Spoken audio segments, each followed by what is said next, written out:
മദ്യവേനൽ അവധി അവസാനിക്കാനിരിക്കെ അയ്യപ്പൻകോവിൽ തൂക്കുപാലത്തിലേക്ക് സഞ്ചാരികളുടെ തിരക്ക് വർദ്ധിച്ചു. സഞ്ചാരികൾ എത്തുന്നത് സന്തോഷമാണെങ്കിലും പ്രദേശവാസികൾ ആശങ്കയിലാണ്.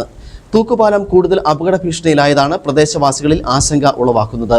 2012 നിർമ്മിച്ച തൂക്കുപാലത്തിൽ പിന്നീട് യാതൊരുവിധ അറ്റകുറ്റപ്പണിയും നടത്തിയിട്ടില്ല.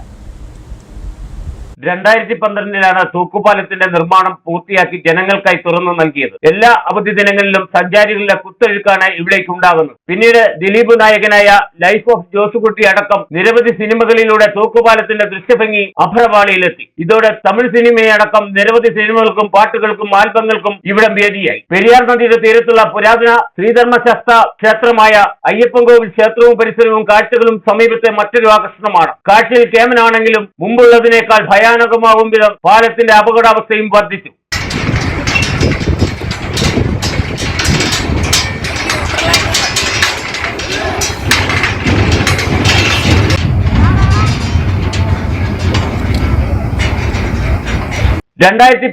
പണികഴിപ്പിച്ച പാലത്തിന് കുറച്ച് വർഷങ്ങളായി നേരിടുന്ന പ്രശ്നം അറ്റകുറ്റപ്പണികളുടെ അഭാവമാണ്. കാലപ്പഴക്കത്താൽ പലയിടത്തും തൂക്കുപാലത്തിന്റെ കൈവരിയിൽ ചില വിട്ടുപോയിട്ടുണ്ട്. നട്ട് ബോൾട്ടുകൾ പലതും തുരുമ്പെടുത്ത് ദ്രവിച്ച നിലയിലുമാണ്. ഇവ മാറ്റി പുതിയവ സ്ഥാപിച്ച് പാലത്തിന് സുരക്ഷ ഉറപ്പാക്കണമെന്ന ആവശ്യം ശക്തമായിട്ടുണ്ട്. നട്ടും ബോൾട്ടും ഇളകിയും നടപ്പാത ദ്രവിച്ചും സുരക്ഷാവേലി തകർന്നും പാലം വലിയ അപകടാവസ്ഥയിലാണ്. മദ്യവേനൽ അവധി അവസാനിക്കാറായപ്പോഴേക്കും സഞ്ചാരികളുടെ കൊത്തൊഴുക്കാണ് ഇവിടേക്ക് ഉണ്ടാവുന്നത്. പാലത്തിൽ കയറുന്നതും ഉല്ലസിക്കുന്നതും അപകടകരമാണ്. പോലീസ് നിയന്ത്രിച്ചാണ് പാലത്തിൽ കയറ്റുന്നതെങ്കിലും ഒരു ദുരന്ത സാധ്യത ഇവിടെ നിലനിൽക്കുകയാണ്.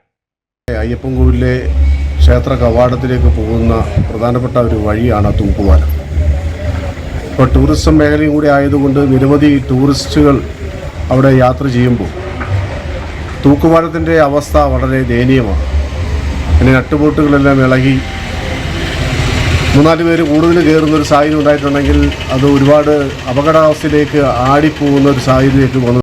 പാലത്തിനടിയിൽ വെള്ളം ഇറങ്ങിപ്പോയെങ്കിലും ദൃശ്യഭംഗിക്ക് കുറവൊന്നും വന്നിട്ടില്ല. വേനൽ മഴയിൽ പ്രദേശത്ത് പച്ചപ്പ് തിരികെ എത്തി. അതിനാൽ വലിയ തിരക്കാണ് ഇപ്പോൾ ഉണ്ടാവുന്നത്. ഒരു മുന്നറിയിപ്പ് ബോർഡും ഒരു പോലീസുകാരനും മാത്രമാണ് ഇവിടുത്തെ സുരക്ഷ. വാഗ്ദാനങ്ങളും വർഷാവർഷം എസ്റ്റിമേറ്റ് എടുക്കുന്നത് അല്ലാതെ നടപടി മാത്രം ഉണ്ടാവുന്നില്ല. അടിയന്തരമായി പാലത്തിന്റെ അറ്റകുറ്റപ്പണി നടത്തി അപകടാവസ്ഥയ്ക്ക് പരിഹാരമുണ്ടാക്കിയില്ലെങ്കിൽ വലിയൊരു ദുരന്തത്തിന് സാക്ഷിയാകേണ്ടി വരും. Idukki vision news, Ayyappancoil.